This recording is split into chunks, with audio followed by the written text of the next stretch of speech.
All right, welcome back to Coda Curious. This is a YouTube set of videos on tips and techniques. It's also a doc within Coda that talks about tips and techniques and tricks for getting the most out of your docs and really just making them fun and vibrant and functional. Today, Coda Curious number 6, I'm going to start talking about prioritizing work, and this is something that I'll be spending probably a few weeks worth of tips going over, because there's a lot here. There's a lot to prioritizing work, and lots of options for kind of automating the work that you have to do to make your life easier.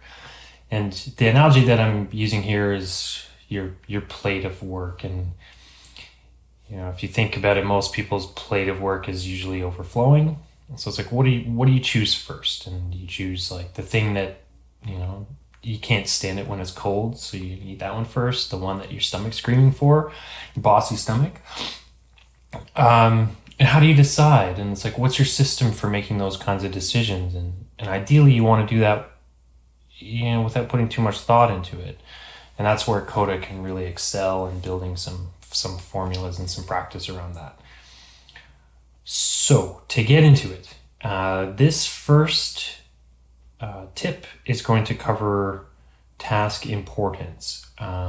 People define this differently. Some people might think of it as how much effort something is going to take. Another person might think about it in terms of criticality, risk. There's a whole bunch of different factors that might go into importance, and for your organization, you can call this whatever you want, as long as you've got it defined, especially if you're working with a team, so that people on the team know what it is you're talking about when you say importance.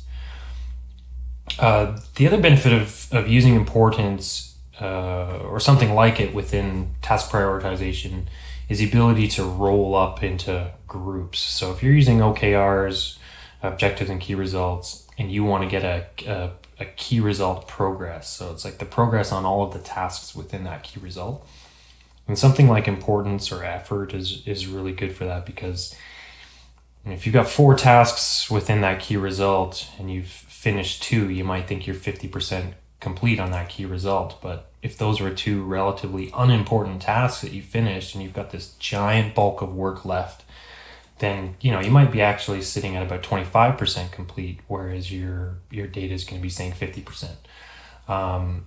And so that's kind of what we've got going on in this tip. So here we are in the Coda Curious doc. The first thing to note, and this is like the like not gimmicky part of the tip, but the trick part of the tip, is these linked sliders, I'm calling them. So what these do is allow you to set the relative importance of a group of tasks. And what I would recommend is at some point while you're doing your planning, you set this relative importance, and then you kind of leave it and forget it, which is why I've broken out the sort of setting of these relative importances, set them out apart from where you might actually manage your work as you're working through daily tasks.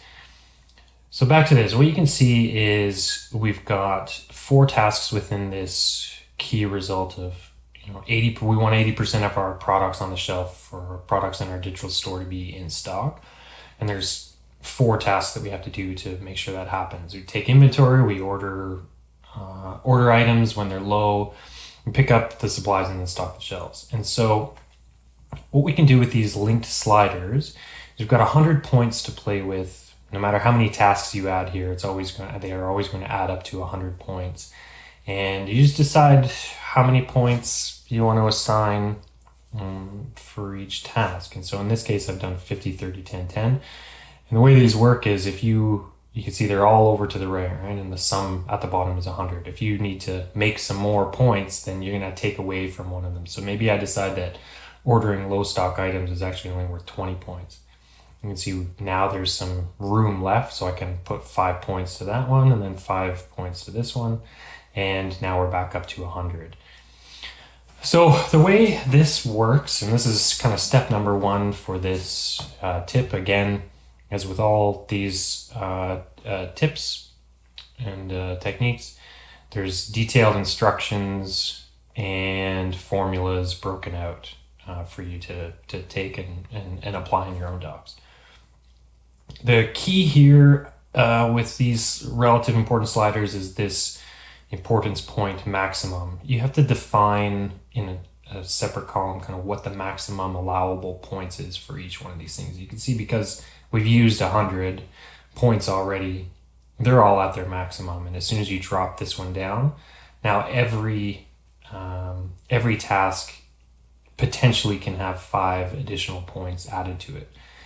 So the way that formula works to calculate that is it just says take the relative importance that we've got in this row already and add it to the balance of like importance points that are left over out of a total of 100. So you go 100 minus, and then it's the tasks that, and that filters it down to say the tasks that have the same key result as this row, and it sums all of those tasks within this key result together, and it sums their relative importance together.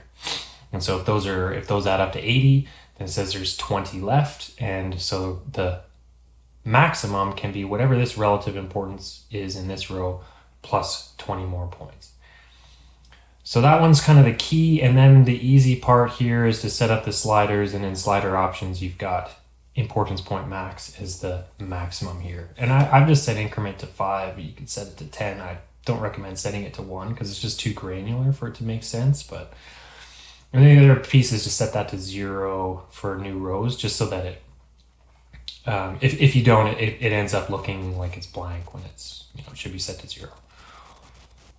So if you do that as a step 1 while you're planning your key results, or if this is a process, say that an iterative process like onboarding a new client, then you would, as you're building your process of your set of tasks out, just set that once. You might want to revisit it when you realize, after 4 or 5 iterations of the process, you're like, actually, low stock items is should be worth 30 points out of 100, and this button here, just for the example purposes, resets those to the initial values that I had set up. And that's it. Okay, so you've done that. Now it's time to do your daily work, and you come into your daily work table, and now you have to figure out what you're going to do today. So we've finished this take inventory piece, and now this process one, it doesn't quite, this example, make maybe as much sense as it could, given that these tasks should be followed in order. You're not going to pick up the supplies necessarily until you've ordered low stock items, but for the sake of argument, say that they're otherwise equal and you're trying to decide where to spend your time. So what I've done, and I do this in a lot of my tables, is rather than show the sliders here, because I really don't want to even think about having to change them, I've just made a text field that concatenates, let me bring that up.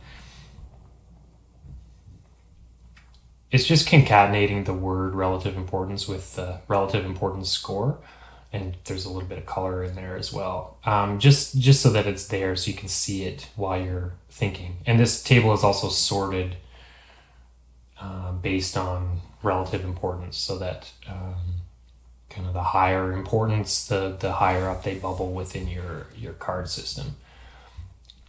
And so you come in, you can see this one's 30 out of 100, so unless there's a dependency, which we'll get into later as another means of prioritizing, then you can go ahead and work on this and drag in your progress slider to say when it's complete. And this one, it doesn't automatically bump it over, but I have other tables, and I'll probably in a later video I'll do that, where once you're at completion, then it'll bump it over into the done column.